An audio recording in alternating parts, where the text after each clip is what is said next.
Thank you, Jake. How's everybody doing? Good? I'm thinking jury day, a lot of people in here to hear the used car sales guy. I'm thinking there must be some extra credit involved here. No problem with that at all. No problem with that at all. Well, I come back periodically, and I'm always amazed at how much change is going on here at the university. And today I had the great opportunity to talk with some students, both at a lunch and in one of the classes. And we talked a little bit about the change. But interestingly enough, the thing that most impressed me wasn't the change. It was something that hadn't changed. And that something is the great experience that it is to be a student at JMU. I certainly came here for the JMU experience. I had an older sister that went here, and through her eyes and through visiting her, I thought, man, that's where I want to go.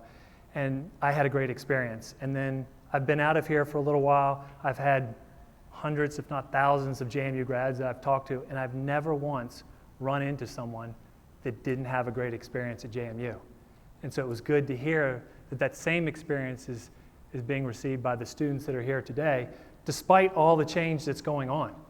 Innovative change, or change that's just happening so that the university can be relevant going forward, not to mention the innovation that they're working on.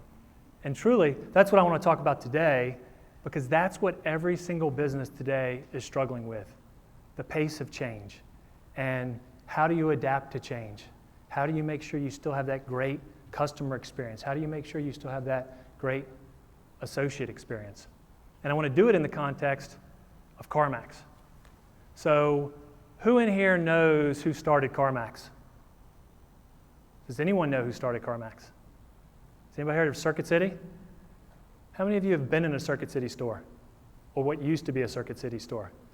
Circuit City, the nation's largest retailer of electronics, started CarMax back in the early 90s. Circuit City was pretty much the darling of Wall Street in the 80s and early 90s. Flourished. And in the early 90s, they could see the runway running out for them from a growth standpoint. They had over 1,000 stores in the US. They had a Canadian presence. They had store affiliates in Mexico. And they were looking for the next growth vehicle. And so why not? Consumer electronics? How about used cars? Makes sense, right? Why did they choose used cars? This is why they chose used cars. Not Danny DeVito, but what Danny DeVito represents. In the early 90s, buying a car, much less a used car, was a painful process. You never know if you got a good deal. You never knew if it was a good quality car. A lot of unsavory things happen in the used car business. And Circuit City looked at this and said, hey, something that we do very well is that customer experience. That's what made them famous. Why can't we take our customer experience mentality and our big box mentality and take it to the used car business, which at the time was a $300 billion industry, and there was no national player, very fragmented. Why can't we do that? And that will be our next growth vehicle. Now, the thing about it was they decided to do this, and the only people that thought it could be successful were a few executives at Circuit City and those folks that first started with CarMax. Outside of that, nobody thought it was possible. In fact, I keep this article framed on my wall. Obviously, you can't read it. Hopefully, you can read the title. It pretty much says it all. This is what people thought of CarMax. It was a car crash. This article talks about how CarMax isn't going to succeed. And when I say nobody believed in CarMax, that included my parents. So I graduated from JMU, accounting major. Any accounting major folks in here? So I graduated as an accounting major, went into public accounting, decided I didn't want to do that long term, got into corporate accounting, and I called my parents one day and said, hey, I'm going to change my career. I'm going to go work for a subsidiary of CarMax. And there was silence on the other end of the phone. So I said, well, it's a subsidiary of CarMax, and they're going to change the industry. They're going to bring integrity to the process. Whether it's buying or selling your car, it's going to be a transaction that people can rely on and trust. And so I paused, and I got no response. So I said, well, because I felt like I had to fill the void, I wanted to get some response from my parents. I wanted to get their support. And so I said, well, I'm not actually going to be selling or buying cars. What I'm really going to do is I'm going to go over there, and we have a cash offer. Has anybody ever had the car appraised at CarMax? What kind of car did you have appraised? Suburban. Suburban, what year was it? 03. An 03. How many miles? 160. 160. An 03 Suburban with 160,000 miles. Guess what? That car can't be sold on CarMax, right? We can't get that car to the standards of CarMax. My job was to make sure that we took all the cars like that and we disposed of them. So with the cash offer and the free appraisal, about half the cars we were buying didn't meet our retail parameters, and we couldn't put enough work into them to get them to meet our retail parameters. So all those cars I was responsible for getting rid of. So I told my parents, so I'm not really buying or selling. I'm selling all the cars that we buy through the cash offer that can't meet our retail parameters. And I paused. This time I got a response. So my dad said, all right, so you're throwing away your degree from JMU, you're throwing away your accounting background, and you're going to go and sell all the crappy cars that nobody else wants. I said, yeah, Dad, that's exactly what I'm going to do. Now, in all fairness to him, he did come back a few years later and said, a few years meaning like maybe 5 years ago, and said, hey, I think that CarMax thing worked out all right for you. I said, well, Dad, I appreciate that. So how have we done? We not only have survived, but we thrived. We are the largest retailer of used cars in the United States. You have to add up the next 4 largest publicly traded groups to equal what we sell in 1 year. 185 stores, or actually 189. We've added 4 more since this slide was just put together. We're adding about a store a month, 13 to 16 stores a year. 7 million retail vehicles we've sold since we've opened up our doors. 4 million wholesale cars. For the last 2 years, we've sold more than 1 million cars a year, and that number continues to go up. The 4 million wholesale cars, what's interesting about that, that's the business that we never intended to be in, and now we're the second largest auto auction company by location in the United States. It's $2 billion of our $16 billion business. 25 million appraisals, and we do that for free. That number goes up by almost 2 million every year now. That's how many appraisals we do in a year. Top 10 used car loan originator.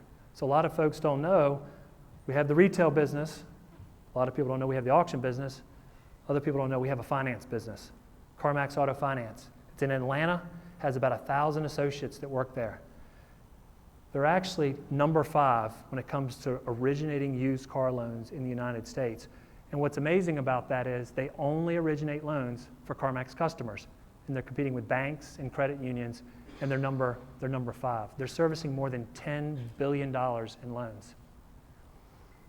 And last but not least, and Jake touched on this, and Jake, just so you know, it's not 13 years, it's 14 years. 14 years in a row, we just found out last week, 14 years in a row, the best places to work list. I saved this one for last because this is the one that means the most to me. And the reason it means the most to me is because this is all about our associates and our culture. And when you think about change, and I think about the change we've been through, and I think about the change that we're going to have to continue to go through, the only way that you can do it, and do it right, and do it to the point where you can get as much success as you should, is if your associates do it for you. You have to have great associates. I can't snap my fingers and get a bunch of change done. The associates have to understand why the change. They have to understand how it impacts them, and they have to want to do the change. So as I think back, we've been in business. This year, we're celebrating our 25th anniversary. 25,000 associates. I think I look forward, and 8, 9 years from now, we'll be twice that size. I think about all the changes that have happened up to this point, and I think about, okay, there's 2 big change sectors for us. One is our competitors, and another is our customers. And really, when it comes to the customers, it's their expectations, it's their behaviors, how has it changed. So let's start with the competitors. On the far left-hand side of this slide, you'll see where it says traditional dealers. When we got in business in 1993, that was our only competitor. Whether it was a traditional franchise dealer that sold late model used cars, or it was an independent dealer that sold late model used cars, in every single market that we operate, that's who our competitor was. Fast forward to today. We have not only that competitor, we have concept copier competitors. It's hard to bash their business model because it is the CarMax model, right? So you've got them. You also have what I call low touch or facilitators. These are folks that do pieces of the transaction. It's almost like they're niching you, you know? They'll do like online appraisals, or they'll do appraisals, or they'll do financing. They do parts of the transaction, and there's lots of them. And last but certainly not least, you have the online disruptors, the folks that are trying to do the whole transaction online. So we have to be up on our game against all these competitors. Let's talk about the customer. In 1993, when we opened up, there was no internet. There were no cell phones. How did we engage with our customers? Two ways. Either when they came into the store, or every weekend. This is what you'd see in the newspaper. Every single one of our cars line listed in the newspaper. And this is what car dealers did back then. That's the only way people knew what kind of cars they had. That's the way people shopped. Fast forward to today, we do zero advertising like this in print. Today, 9 out of 10 of our customers that buy from us, they start on CarMax.com on one of our digital platforms. We have between 15 million and 20 million hits a month that continues to grow. This is how we reach customers. Another way that we reach customers is through social media, whether it's reactive to a customer reaching out to us and maybe they have an issue and we want to take care of them, or if it's proactive in reaching out and trying to do some surprise and delight for a customer that's bought a car and we see that they're celebrating it online. The other thing that we've done with social media is we've used it to extend our brand and to engage customers in different ways. I want to show you 2 short videos. One of them, some of you may have seen, because they had 6 million YouTube hits, okay? And hopefully the technology is going to work here. So let me set the stage for this. This is a YouTube video that a gentleman out in California put together. His fiance was trying to sell her car. It's a 1996 Honda Accord. And he had a film background, so he got a couple buddies and said, hey, let's shoot a car commercial for this used car. So let me play the commercial for you.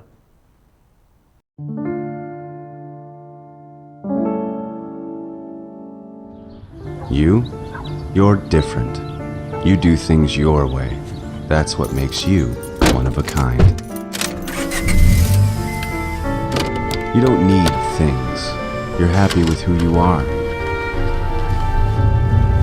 You don't care about money. You have everything you've ever wanted. You don't do it for appearances. You do it because it works. And this is not a car. This is you. It's a lifestyle. A choice. Your choice. Introducing a used 1996 Honda Accord, a car for people who have life figured out and just need a way to get somewhere. Luxury is a state of mind. Pretty clever, right? Well, this thing started getting a bunch of hits. And we said, hey, how can we do something fun with this? So a couple days later, we aired this. To the guy who posted the video for the 1996 Honda Accord and his girlfriend, now fiance, I've been authorized by CarMax to make a legal and binding offer for Greenie, the aforementioned Accord. Now, CarMax doesn't play games, haggle, or pull the wool over anyone's eyes, and with our same price for everyone policy, we can't, nay won't, get into a bidding war for the car. But believe me when I tell you that your commercial has made a 1996 Honda Accord-size hole in our heart, and we will not rest until we've filled it. So here's what we're prepared to offer. We'll buy the Accord, obviously. We'd also like to buy the cat for $5,000. We're cat people. That old passenger seat coffee pot, we want it. Let's say 35 hundo. Mexico mug, need it, $2,000. Also, your fiance's fuzzy sweatshirt jacket thing looks comfy, so let's call that another couple of cozy G's. And at the end, when she's eating the sandwich on the cliff at sunset, if there's any left over, we want that too. We'll give you $500. $400 if it has mayonnaise. That's right, We want it all. Our offer? Let's round up and call it $20,000. This offer is redeemable at any of our 188 CarMax locations for the next 7 days, like all our written offers. The Mexico mug is non-negotiable. Cat's optional. At CarMax, we buy all the cars, and sometimes the jackets and sandwiches too.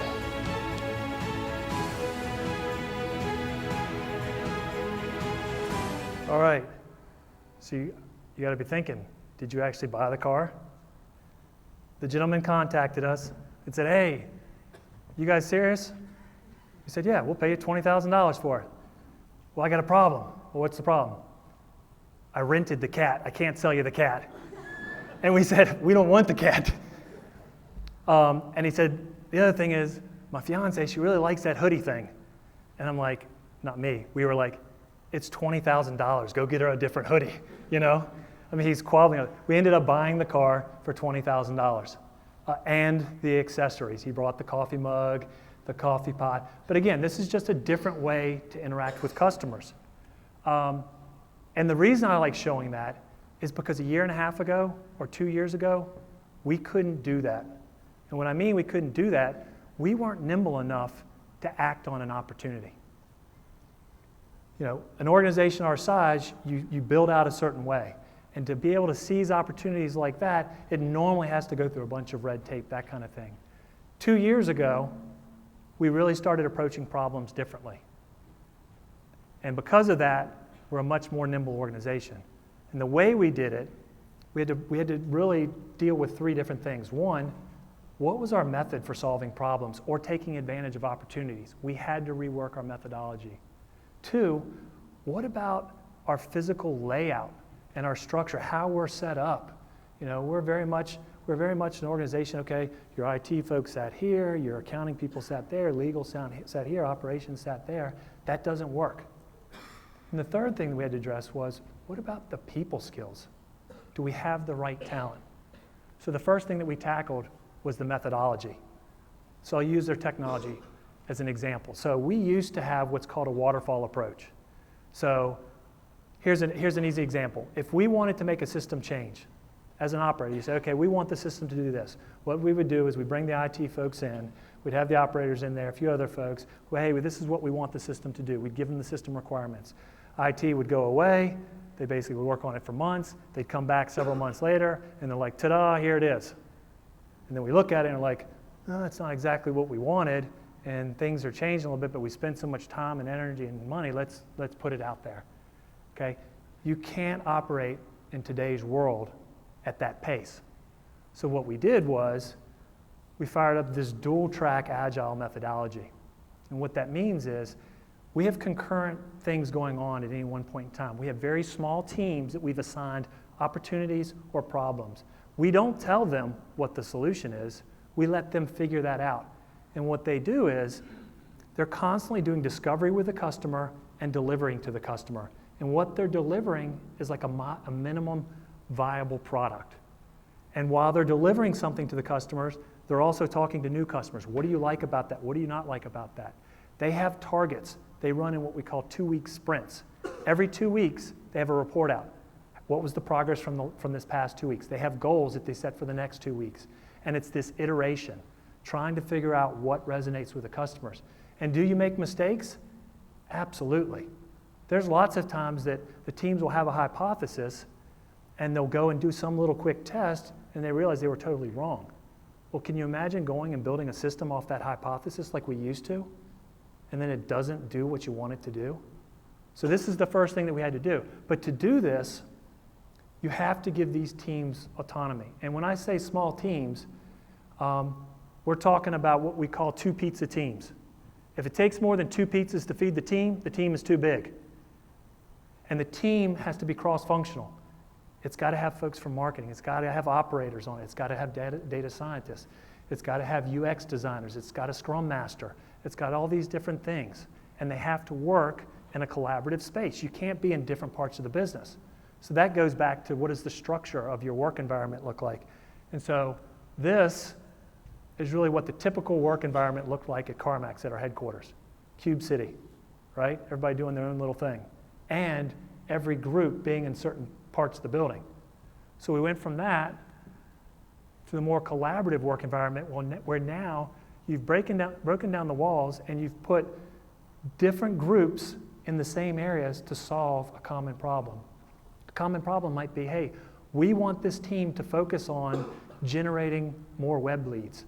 Hey, we want this team to focus on increasing our SEO searches. And then we let them roll.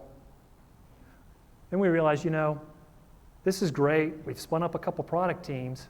That's what we call them, product teams. But to do this right and get this organization to where it needs to be, it's not about a couple product teams. It's like dozens of product teams. And when we looked internally, we've got great associates, but not many of them were versed in how to run a product team or how to participate on a product team. So we started developing associates and repurposing them, teaching them on how to be a successful team member on a product team. The other thing that we said was, hey, we've got to go out and we've got to hire a new skill set. We've got to hire more user experience designers. We've got to go out and hire more architects. We've got to go out and hire more data scientists because we didn't have some of those things. Certainly not enough to fill out the number of teams that we wanted to do. So then the next thing we said is, look, if we're all in on this, then we're all in and we got to invest in it. So that's when we opened up our downtown Chaco location in downtown Richmond with the idea of we want this to be a collaborative space that will attract and retain the folks that we have, but also attract folks from Silicon Valley, attract folks from Boston, New York, Dallas, Atlanta. Richmond, may surprise you, is not the innovation hub. Okay? Not a lot of those folks just hanging out in Richmond, although it's getting better because of companies like CarMax and other companies that have started to do things like this. And when people come to Richmond and they realize, wow, this is just like Silicon Valley, except it doesn't have the price tag, it's amazing the number of folks that have come to the Richmond market. And through this, we have about 22 product teams just in this building that are focused on the customer experience and the associate experience. And then we have more product teams at our home office. And through these product teams, and it started out as kind of a marketing digital.com thing, but this is how we operate on pretty much any opportunity.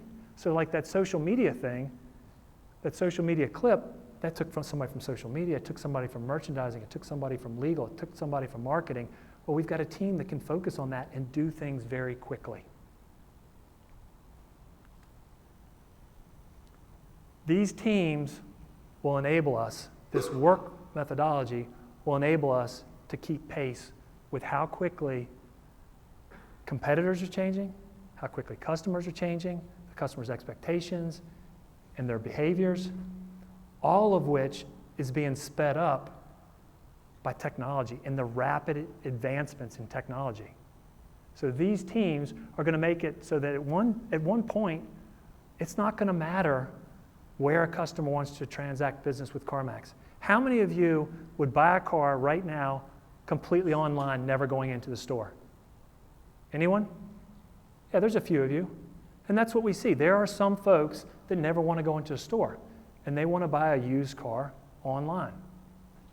At the end of the day, we just want to serve the customer on their terms. And whether it's all in the store or all online or a combination of the two, which is really what we see. We see our customers wanting to do more online, having more functionality online, but having it as a seamless integration into the store. And that's what we're focused on, and that's what this methodology and these teams enable us to do. So the takeaways, when it comes to change, look, disruption is guaranteed. Businesses have to be nimble and be able to adapt to change. If they can't, they will not be relevant in a very short period of time. Part of that process is, it goes back to the teams I was talking about failing. You have to be okay with failing. I tell the teams, if we're not failing, we're not trying hard enough. We should have some failures. The key with failures is fail fast and fail cheap and move on. And last, but certainly not least, is never lose sight of your purpose. With so many things changing, whether it's through technology, digital, it's the customer's behaviors, it's very easy to get distracted by shiny pennies. Oh, we should go do that, or oh, we should go do that. But if you stay on track and use the purpose of your organization, And for us, underneath that purpose, the culture, our associates, if you use that as your guardrails to not lose track of what you're ultimately trying to do, and you're willing to change, and you're willing to be nimble, and you're willing to fail, then businesses will be okay. Those that don't, and really those that don't hit each one of those, they're going to struggle. So some of you I know are getting ready to graduate. As you talk to companies, you should be asking them, how do they think about the future? There is no company that's immune from all the change that's going on. Everybody's having to adapt. Do companies have a plan for the future? Are they thinking about their future? Or are they thinking, hey, we got a good gig going on here, we're just going to keep doing it? If that's their mentality, they're not thinking through it well enough. There is no company that's insulated from all the change that's going on out there. I really appreciate the opportunity to be able to come in today. It's always great to come back to JMU, and it's nice to actually be here at JMU and not have to go home tonight and do homework, you know? I remember those days. The Sundays were the worst because you pushed everything off till Sunday. But I do appreciate the opportunity to come in, and I would love to take any questions that you have. So I will open it up for questions.